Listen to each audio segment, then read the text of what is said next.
Hello दोस्तों, क्या हाल है आप सबके। मैं हर्षदीप कथुरिया आपका वेलकम कर रहा हूं हमारे यूसी लाइव के इस यूट्यूब चैनल पे। एंड आज हम एक न्यू टॉपिक शुरू करने जा रहे हैं, लॉजिकल सीक्वेंस ऑफ वर्ड्स, जिसको आप हिंदी में कह सकते हो कि कुछ आपको वर्ड्स है ना, कुछ शब्द गिवन होंगे, उसको हमें एक मीनिंगफुल एक है ना, जहाँ पे अर्थ निकल सके, कुछ इस वे में अरेंज करना होगा। कुछ 5-6 वर्ड हमको जम्बल्ड है ना वे में गिवन होंगे। ये एसएससी का one of the favourite topics है। बहुत छोटा टॉपिक है बट एसएससी यूजुअली सीजीएल में अगर मैं बात करूं स्पेशली हर साल इसमें से क्वेश्चन देता ही देता है। तो मतलब ये वो टॉपिक है जहां से क्वेश्चन आना ऑलमोस्ट कंफर्म है। तो आप इनका प्रैक्टिस अच्छे से करोगे, इनकी क्या फास्टर अप्रोच रहेगी, कैसे हम जल्दी कर सकते हैं, तो आज हम यहाँ पढ़ेंगे। अगेन एक छोटा पैकेट बड़ा धमाका वाला ये टॉपिक है, तो आज हम इसी क्लास में तभी मैं पीवाईक्यू साथ ही लेके आया हूं कि यहाँ पे हम इसका कॉन्सेप्ट भी समझेंगे और साथ साथ कैसे इसको जल्दी करना है वो भी हम क्वेश्चंस के साथ ही यहाँ पे वर्कआउट कर लेंगे। अगर आपको ये क्लासेस अच्छे लग रहे हैं, इससे पहले हमने ब्लड रिलेशंस के कॉन्सेप्ट करे, हमने उसका प्रैक्टिस किया, तो आप मेक श्योर करें कि आप अपने दोस्तों को शेयर करें। एंड सेशन अच्छे लग रहे हैं तो उनको लाइक भी जरूर करते रहे।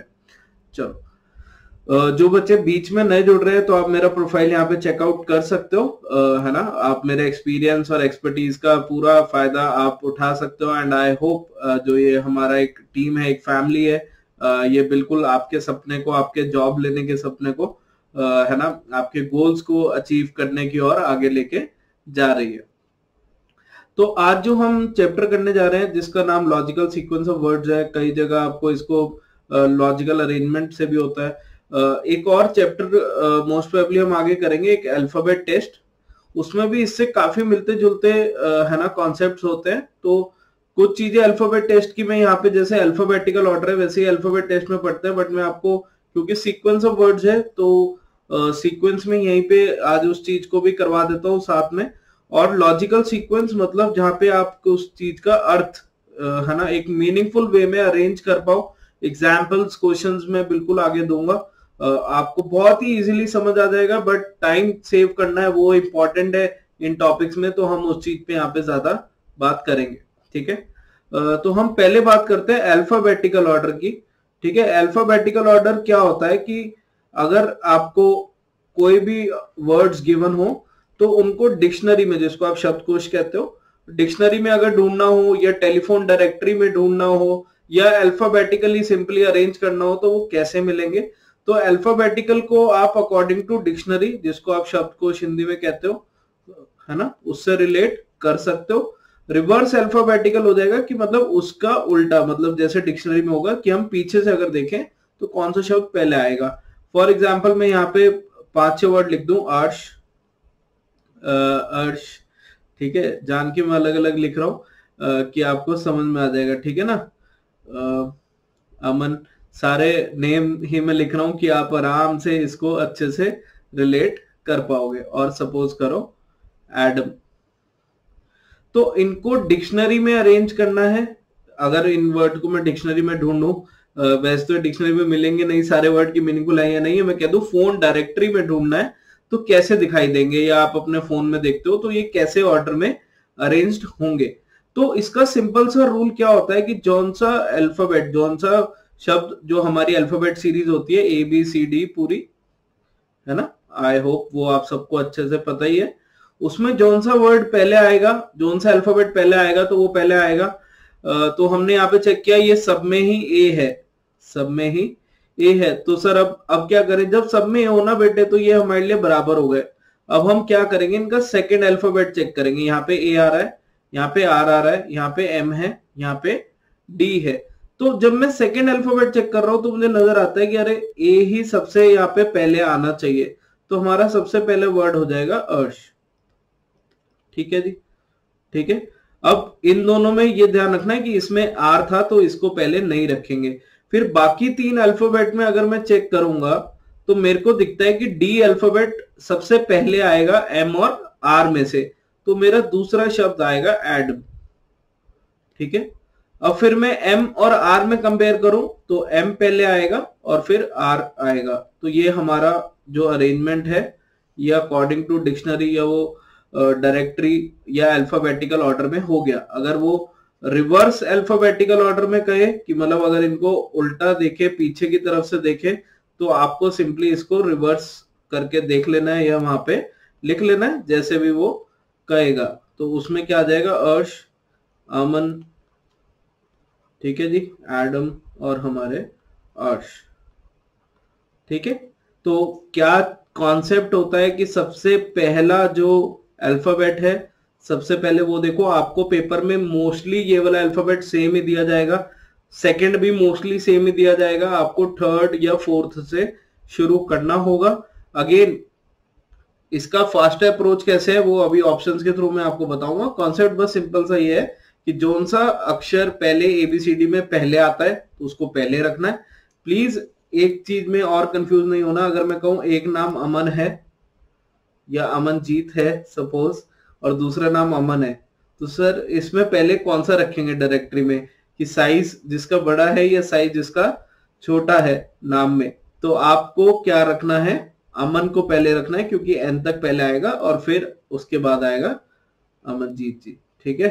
तो इस चीज का ध्यान रखना है, कई बार वो सेम स्पेलिंग वाले अल्फाबेट्स दे दे तो ये ना हो कि आप कंफ्यूज हो जाए और पता ही ना लगे कि हमें क्या करना है, ठीक है। चलो तो यहाँ पे ये हम ट्राई करते हैं, एक क्वेश्चन आपके सामने है, ठीक है। तो यहाँ पे क्या कह रहा है कि robbed, roaster, roasted, road, roller. अब इनका हिंदी वर्जन नहीं होगा फॉर ऑब्वियस रीजंस, है ना, कि आपको यहाँ पे इंग्लिश में ही इनको कन्वर्ट करना है, तो आप वैसे इनको देख सकते हो, ठीक है ना। इनकी ट्रांसलेशन की मेरे ख्याल से आपको जरूरत नहीं है, ना ही होगी।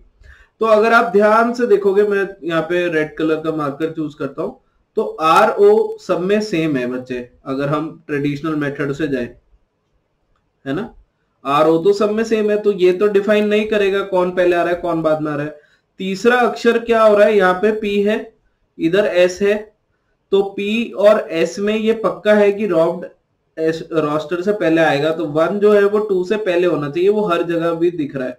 यहाँ पे ए है तो कहीं ना कहीं ये इन सबसे पहले होगा, ठीक है। यहां भी ए है, अब ए में फिर अगर दो कॉमन आ गए तो इसमें अगला चेक करो, यहाँ पे एस आ रहा है बच्चे, यहाँ पे डी आ रहा है, बताओ एस पहले आता है अगर हम लेफ्ट से एबीसीडी देख रहे हैं, या डी आता है, तो डी आता है ना, तो 4 हमारा पहले आ जाएगा।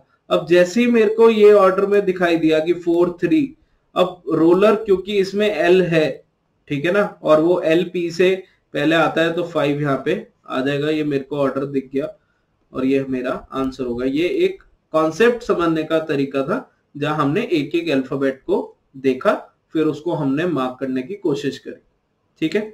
आप पेपर में अपना टाइम कैसे बचाओगे, अगर मैं अब इसको फिर से अटेम्प्ट करने का एक बार विचार करता हूं और कैसे हम इसको देख सकते हैं, तो सबसे पहले एक बार नजर मार लेना सारे ऑप्शंस पे, तो आपको नजर आएगा कि कुछ ऑप्शन 3 से शुरू है, कुछ 4 से शुरू है, एक बार ध्यान से देखो, है ना। कई बार होगा सारी अलग अलग है, तो हम कोई लास्ट वाला ऑप्शन देख लेंगे कि आखिरी में कौन सा आ रहा है, तो हम उसके अकॉर्डिंग चेक कर सकते हैं। अब 3 और 4 में जरा चेक करो कि रोस्टेड और रोड, रोस्टेड और रोड में आर ओ ए एस आ रहा है, एक में आर ओ ए डी आ रहा है ना, तो डी वाला पहले आएगा, तो हमको पता लग गया 4 से शुरुआत होगी और 3 इसका सेकंड होगा। जैसे आपको पता चला, क्योंकि और किसी में ए था ही नहीं, 4 3 आया, तो हमारा बस आंसर वहीं कंफर्म हो गया कि ये ऑप्शन बन रहा है, क्योंकि कंपटीशन ही इन दोनों में हो रहा था और ए वाला तो और कोई था ही नहीं, तो 4 के बाद 3 आना चाहिए था। अगर किसी को क्रॉस चेक करना है तो आप ये ऑप्शन फिर से एक बार देखो, इसमें 5 है, फिफ्थ से एक बार कंपेयर कर लो, फिफ्थ में तो एल आ रहा है, फिफ्थ में तो एल आ रहा है तीसरे नंबर पे, तो यहाँ पे तो एस है और एस से पहले ए है, तो सारी बात ही बन गई ना फिर तो बस आप इसको ऐसे जल्दी जल्दी कर सकते हो। इसको हम स्मार्टली कहते हैं कि हम ऑप्शंस को मैनिपुलेट कर सकें, ऑप्शन से ही हम अपने आंसर को सीधा निकाल सके, ठीक है। तो आपको वहां पे कुछ ऐसे गिवन होगा कि कौन सा शब्द निम्नलिखित शब्दों को अंग्रेजी शब्दकोश के अनुसार व्यवस्थित करेगा, ठीक है ना। क्या ये समझ में आया कि अगर इनको डिक्शनरी में लगाएं तो ये कैसे दिखाई देंगे।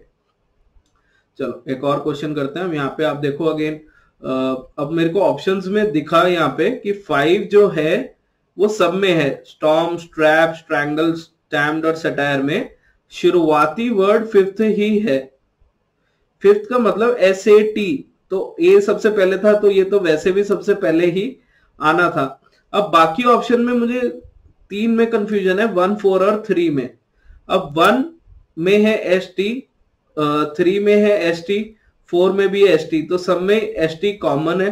जरा एक बार चेक कर लो, है ना, सब में ST कॉमन है। इसमें आ रहा है O, इसमें आ रहा है R, इसमें आ रहा है A।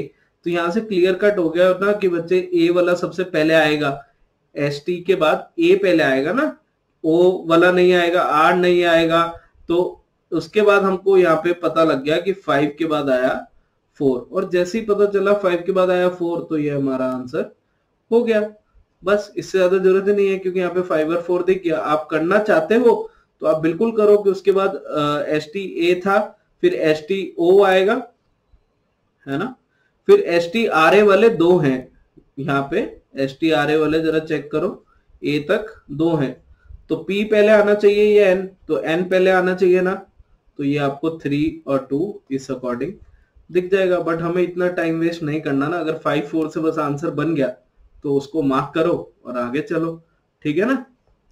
चलो, अब यहाँ पे आप अगेन देख सकते हो, ट्रेन, टॉपर, टिंगलिंग, टम्बलर और ट्रैक्शन। तो यहाँ पे ऑप्शन में 2 और 3 बार बार रिपीट हो रहा है। अब TO और TI, तो क्या I लेटर पहले आता है O से? I का नंबर 9 होता है, O का नंबर 15 होता है। मेरे ख्याल से आपको ये नंबर्स भी याद होने चाहिए, तो आप फटाफट से उड़ते जा सकते हो रीजनिंग के पेपर में। तो I पहले आएगा, तो ये 3 आ गया, ठीक है, 3 आ गया, तो ये ऑप्शन हमारे दोनों कैंसिल हो गए। अब दोनों में 3, 2, 3, 2 तो अरेंज्ड है, इसमें 1 है, इसमें 5 है, तो बस 1 और 5 को आप कंपेयर कर लो कि TRA और यहाँ पे TRA, तो ये तो कॉमन ही है। इसमें आ रहा है I, इसमें आ रहा है C।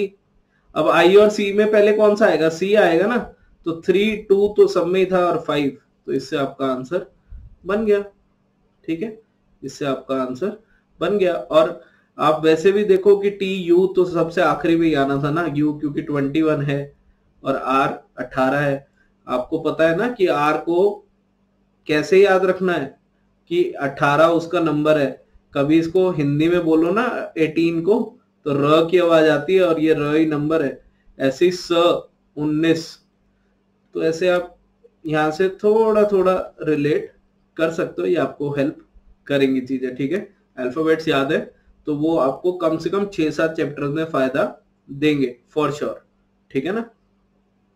चलो एक और क्वेश्चन, या एक काम करते हैं, इसको आप होमवर्क में ट्राई करना पसंद करोगे तो आप इसको होमवर्क में करो और मेरे को कमेंट में जरूर बताओ कि सर हमारा ये आंसर आया है। आई लुक फॉरवर्ड कि कौन कौन बच्चा रिप्लाई करता है, ठीक है जी। चलो अब बात करते हैं हम पार्ट 2 की, जो कि बहुत ही इंपॉर्टेंट है ना। SSC CGL में तो मतलब हर साल इससे यूजुअली सवाल आपको देखने को मिलता है, जिसको हम कहते हैं लॉजिकल सीक्वेंस, जो मेन चैप्टर का नाम है, ठीक है ना। अब लॉजिकल सीक्वेंस का मतलब क्या है कि लॉजिक होना चाहिए, 5-6 वर्ड गिवन होंगे, 3-4 भी हो सकते हैं, उनको किसी लॉजिक से आपको अरेंज करना है। फॉर एग्जाम्पल मैं एक बहुत इजी सा पहले एग्जाम्पल दे देता हूं, जैसे एशिया, पंजाब, ठीक है, इंडिया, और सपोज करो हम ले लेते हैं लुधियाना, ठीक है। तो अब इसको अरेंज करने के 2 तरीके हो सकते हैं, और वो आप सबके माइंड में आ गए, मोस्टली के माइंड में एक ही आया होगा, बट आपके माइंड में सब में आ गए। तो वो क्या हो सकता है, सपोज इनके नीचे ऐसे नंबरिंग दी होगी कि इनको लॉजिकली अरेंज करो, तो आपके माइंड में क्या आता है सबसे पहले कि सर ऐसे होगा ना कि लुधियाना ये पंजाब का एक शहर है, फिर पंजाब ये स्टेट है, ये फिर हमारा इंडिया ये कंट्री है, और ये फिर हमारा कॉन्टिनेंट है ना, इसके अकॉर्डिंग अरेंज हो गया। अब किसी ऑप्शन में अगर ये ऐसे भी अरेंज्ड है कि सबसे पहले एशिया, फिर इंडिया, उसमें पंजाब, उसमें लुधियाना, तो वो भी सही होगा, वो भी सही होगा। तो इसको हम लॉजिकल सीक्वेंस बोलते हैं। ये मैंने है ना लोकेशन वाइज बताया। ऐसे बॉडी पार्ट से रिलेटेड आ सकता है कि सबसे पहले आईज आ रही है, फिर नोज आ रहा है, फिर आपके टीथ आ रहे हैं, फिर चिन आ रहा है ना, चेस्ट आ रहा है, एंड सो ऑन। ऐसे अलग अलग चीजें आ सकती है। एनिमल्स के रिलेटेड साइकिल आ सकती है, जो हम एनिमल साइकिल, प्लांट साइकिल पढ़ते हैं, बटरफ्लाई का जैसे हम पढ़ते हैं कि लार्वा बनेगा, फिर वो एक है ना कि वो पार्ट बनता है, फिर उससे वो बटरफ्लाई बन जाएगी। तो ऐसे अलग अलग चीजें आपको देखने को मिलेंगी। ऐसे दिख सकता है कि काऊ ग्रास खा रही है, फिर वो मिल्क दे रही है, मिल्क से पनीर बन रहा है, एंड सो ऑन। तो वो आप सीक्वेंस मेरे ख्याल से जानते होंगे।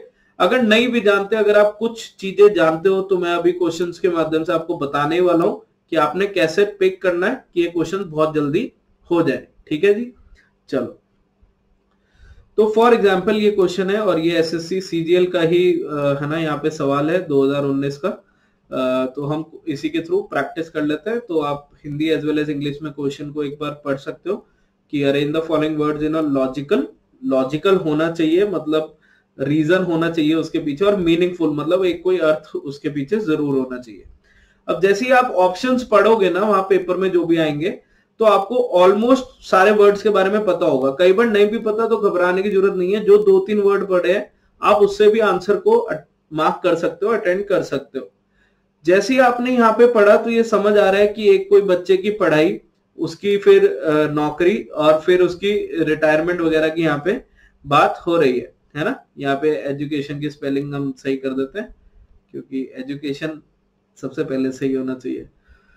ठीक है, अब ये सब जब आप पढ़ते हो तो आपको क्या ये रियलाइज होता है कि अगर मैं प्रॉपर ऑर्डर बनाने जाऊं तो मुझे कुछ ऐसे देखना पड़ेगा कि सबसे पहले एक स्टूडेंट था, उसने कोई एजुकेशन प्राप्त करी, एजुकेशन प्राप्त करने के बाद उसको डिग्री, कोई उपाधि मिली होगी, फिर डिग्री के बाद वो कोई इंटरव्यू में बैठेगा, वहां पे उसको नौकरी मिलेगी। अब आप ये मत सोचना कि सर हमारे पास एग्जाम देके पेपर हो रहा है तो हम तो कोई इंटरव्यू में नहीं बैठे।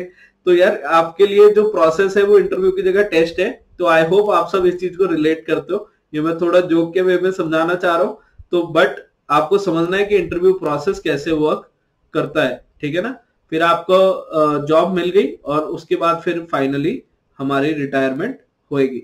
तो जब मैं ये ढूंढने जा रहा हूं तो ये मेरा ऑप्शन आया। ये मैंने कैसे किया, मैंने एक एक पॉइंट को पढ़ा, फिर सोचा, फिर समझा, फिर उसको अप्लाई किया।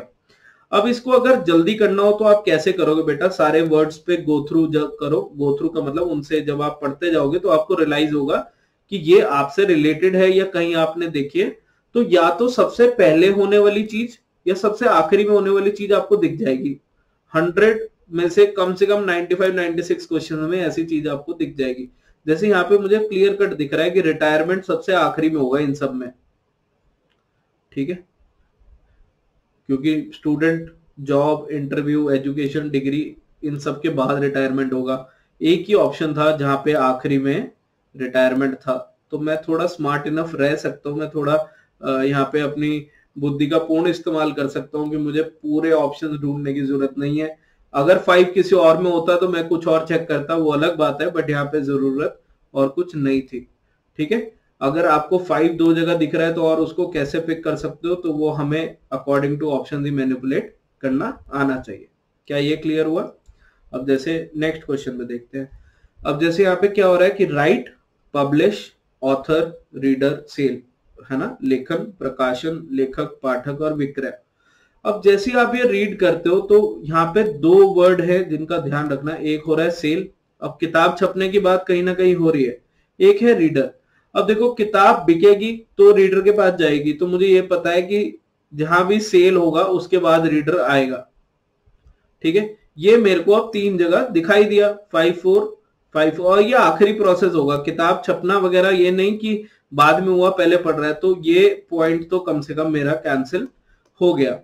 अब आप ये चेक करो कि और अब क्या बचा। अगर रीडर और सेल हो गया तो अब हमारा यहाँ पे क्या ऑप्शन बच रही है कि एक तो आएगा ऑथर, राइट, पब्लिश, कि ऑथर लिख रहा है और फिर उसको पब्लिश कर रहा है, और मेरे ख्याल से यही करेक्ट ऑर्डर भी होना चाहिए। अब ऐसा तो होगा ही नहीं कि लेखन पहले या पब्लिश पहले हो गया फिर राइट बाद में। तो पहले एक ऑथर आएगा, वो लिखेगा और वो पब्लिश होगा। तो 3, 1, 2, 5, 4, इससे आपको ये क्लैरिटी आ जाएगी, क्योंकि पब्लिश होने से पहले बुक को लिखना पड़ेगा, है ना, लिखना पड़ेगा, सोचना पड़ेगा। अब यहाँ पे वो चीज नहीं है कि मेरे को पहले सोचनी पड़ी वो चीज, तो आपको उसके अकॉर्डिंग वहां पे मैनिफेस्ट करना है। यहाँ पे सीधा लेखन के बाद आप ऑथर बीच में नहीं आ सकते, पहले ऑथर आएंगे, वो लिखेंगे, बुक पब्लिश होगी। ठीक है जी। तो ये भी आपका सीजीएल का सवाल था। एक और यहाँ पे बुक रिलेटेड ही सवाल है, तो हम ये समझ सकते हैं कि सीजीएल में कैसे अलग अलग शिफ्ट में सिमिलर सवाल आते हैं, तो आप उसका फायदा भी अगेन पूरा उठा सकते हो। अगेन यहाँ पे बुक राइटिंग की बात हो रही है, तो हमें फिर से दिखाई दिया सेलर, रीडर, है ना। तो 3 के बाद 6 ये चीज पक्का है। अब 3 के बाद 6 यहाँ पे दिख रही है, 3 के बाद 6 यहाँ दिख रही है, क्योंकि सेल के बाद सीधा रीडर के पास ही जाएगी और कुछ बीच में और कुछ तरीका नहीं है। तो ये ऑप्शन भी कैंसिल हो रहा है और ये ऑप्शन भी, क्योंकि इसमें 3 और 6 साथ नहीं है, ऊपर से रीडर हमारा जो है वो पहले है। तो इसके बाद जब रीडर पढ़ेगा तो वो फीडबैक जरूर देगा कि कैसी बुक लगी। आप लोग भी बुक्स पढ़ते हो तो आप बिल्कुल बात करते हो आपस में, दोस्तों में, कुछ ऑथर्स को भी लिखते हैं। तो 365 मुझे यहां से पता लग गया ये आंसर है। अगर आपको तसल्ली नहीं हो रही तो अब ऑप्शन को आप चेक कर लो कि 4 सबसे पहले आपको एक विचार, एक आइडिया आया, ठीक है, आपने उस आइडिया पे क्या किया, लिखना शुरू किया, जैसे मैं पिछले क्वेश्चन में बात कर रहा था। फिर उसको आपने बुक बनाई, वो बुक आपने सेल करी, सेल वाली किसी ने खरीदी और फिर उस पर फीडबैक दिया, ठीक है, कि हमें अच्छी लगी, बुरी लगी, जो भी है, ठीक है ना। तो इस अकॉर्डिंग आप इसको कर सकते हो और यहाँ पे अगेन आपका ए ऑप्शन आंसर हो जाएगा। चलो अब एक हम ये लास्ट क्वेश्चन करते हैं आज का। मेरे ख्याल से आप समझ ही गए क्या करना है, आप इनको करना, इनका पीडीएफ मैं शेयर कर दूंगा और कुछ क्वेश्चन हम इन पे अच्छे से आने वाले क्लासेस में और प्रैक्टिस भी कर लेंगे, ठीक है। आज मेरा ये मन था कि एक बार ये टॉपिक करते हैं, क्योंकि एक तो एसएससी सीजीएल से डायरेक्टली रिलेट करता है और काफी डुएबल टॉपिक है, टाइम सेविंग टॉपिक है, ठीक है ना। चलो अब यहाँ पे क्या हो रहा है, medicine, diagnosis, prescription, illness, recovery, doctor. अब देखो बीमार होके ठीक होने का प्रोसेस यहाँ पे कहीं ना कहीं लिखा है, तो हमें इन सब में ये जरूर पता है कि रिकवरी, सॉरी, यहाँ पे सबसे आखिरी में होती है। तो आप ये देखोगे कि हर ऑप्शन में आखिरी में रिकवरी लिखा हुआ है, तो यहाँ पे अब मैं ऑप्शन इजीली यहाँ पे मैनिपुलेट नहीं कर पाऊंगा। क्या ये आप सबको एक बार चेक कर लो कि समझ में आया क्या, ठीक है। अब मुझे ये पता है कि अगर मैं डॉक्टर के पास जाऊंगा, अगर मैं डॉक्टर के पास जाऊंगा तो वो सबसे पहले मेरी रोग का पहचान, मेरा डायग्नोसिस करेगा, मुझे चेक करेगा कि क्या बीमारी है। फिर जब वो चेक करेगा तो वो मुझे ये बताएगा कि आपको अच्छा ये वाली बीमारी है, ये सिचुएशन है, तो मुझे उसका ध्यान रखना है कि अरे अब मैं उसका इलाज कहाँ से करवाऊं। इलाज क्या, डॉक्टर के पास गया तो इलाज भी वही कराएगा।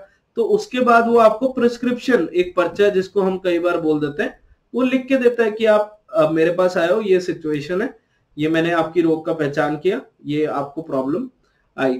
तो 6 to 3 मेरे को एक मीनिंगफुल सीक्वेंस दिख रहा है, जो कि सिर्फ ऑप्शन नंबर ए में है। अगर आप सब देख पा रहे हो, एक बार चेक करो, क्या देख पा रहे हो क्या आप ये सब कुछ, बताओ जी, ठीक है, देख पा रहे हो। अब एक बात बताओ, जो मेरे को पता नहीं क्यों ऐसा लग रहा है, काफी बच्चों को डाउट होगा कि सर इलनेस जो कि चौथा है, वो बीमारी बाद में भी तो आ सकती है डॉक्टर के, कि हमको पहले क्या पता। तो बेटा यहाँ सिम्टम नहीं लिखे, अगर सिम्टम लिखे होते तो सिम्टम हम पहले लिखते, इलनेस बाद में कि डॉक्टर ने चेक किया तो पता लगा। पर डॉक्टर के पास आप कब जाते हो, जब आपको ऑलरेडी कुछ बीमारी, कुछ है ना, उनके सिम्टम्स की बुखार हो रहा है, कुछ हो रहा है, तो जाते हो। तो पहले आपको 4 रिलेट करना पड़ेगा, फिर आप डॉक्टर के पास जाओगे, डॉक्टर आपको डायग्नोसिस करेगा, मतलब वो पूरा रोग की पहचान करेगा, फिर वो आपको प्रिस्क्रिप्शन लिख के देगा, आप वो दवाई लेके आओगे और आप फिर सही हो जाओगे, ठीक है ना। तो बाय आप, यहाँ पे मैं ये नहीं चाहता कि मैं आप पे रिलेट कर रहा हूँ, आप मतलब कोई भी लोग, ठीक है। मैं ये बिल्कुल प्रे करता हूँ कि आप लोग हमेशा 100% एकदम स्वस्थ और खुश रहो एंड अच्छे से पढ़ते रहो, है ना। इससे बढ़िया क्या है। और पढ़ने के बाद पूरा जो शायद आप चीजें, अभी कुछ बच्चे कॉम्प्रोमाइज कर रहे हैं लाइफ में अपनी पढ़ाई के लिए, वो आप आगे जाके और 1000 गुना लेवल पे अच्छे से कर पाओगे। चलो, तो इसी नोट पे आज की क्लास को हम एंड करते हैं। आई होप ये स्मॉल बट क्रिस्प टॉपिक आपको अच्छा लगा होगा, है ना। छोटा पैकेट बड़ा धमाका बोलता हूँ मैं ऐसे टॉपिक्स को।